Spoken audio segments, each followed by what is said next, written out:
Hey everyone, I'm back here with you to show a quick, simple tree ornament that you can sell at the markets this year. Just a fun way to work paint onto some wood tree cutouts. So I just started off by painting them with a black background. And then I'm going to sketch the garland loops onto the background. So just kind of like a figure 8 pattern here. Just to give you a sort of guideline of what you want your garland to look like on your little tree. Then I took some white, snow white titanium from Deco Art. And I use brushes, but you can use your favorite dotting tool to apply small dots on the garland and just follow your line that you've already drawn. I try sometimes to keep them a little thicker to the center, and then as you work your way to the edge of the garland, lighten up on the brush or use a smaller dotting tool, let the paint run off a little to just kind of make it look a little daintier on the ends. You can see too, it doesn't have to line up perfect, just work your crisscross area into it and just keep on working down the garland because we're going to fill in the background around it anyways.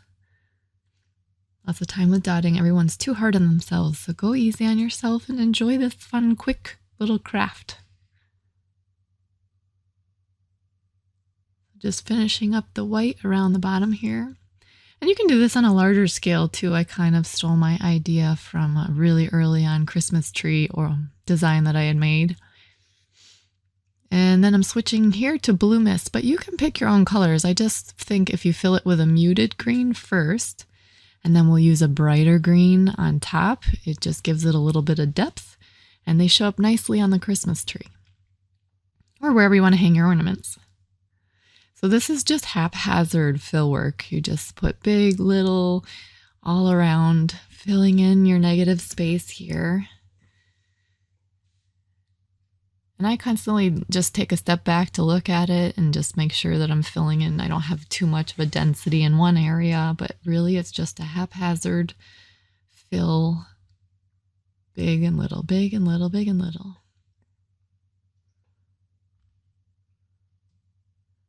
Again, this is the blue mist. It's a really, really nice bluish light green, kind of spruce green type color.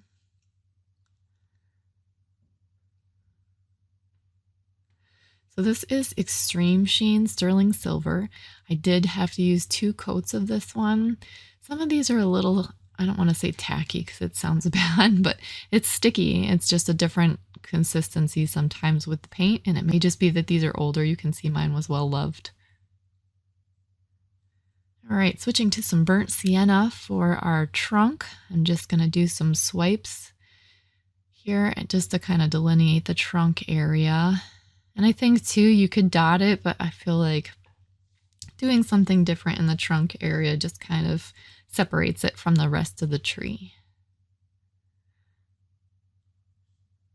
Okay, now I'm going with foliage green, and it's just a little bit of a brighter green. And you can see the difference it makes just with the density and the depth by using just 2 colors. It's just 2 greens. You can use a bunch of other greens. You could come back in here as we did with the Christmas tree pattern years ago with ornaments, put different colors in here. Really, you could just make it your own. But this is a great starter idea for what you can do for Christmas ornaments and sell them at the holiday markets. And I know everyone's just thinking about that now, right? Not Christmas yet.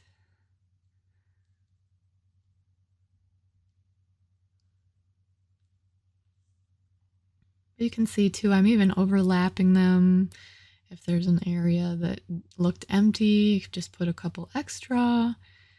It's not a rhyme or reason. It's really just a step back look at it as a block of color overall.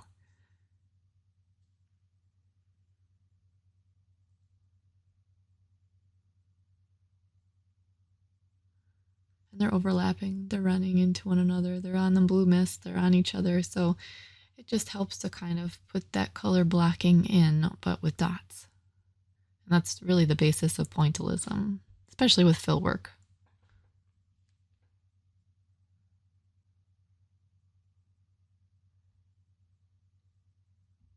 then I'll just kind of take a step back and take a look at it. I usually varnish with Liquitex Professionals High Gloss just because it gives it a nice protection, a nice sheen, and it shows up nicely on the tree. So there's our little tree. I hope you enjoyed doing this with me, and the ornaments can be found at the link in the description. Have a great day.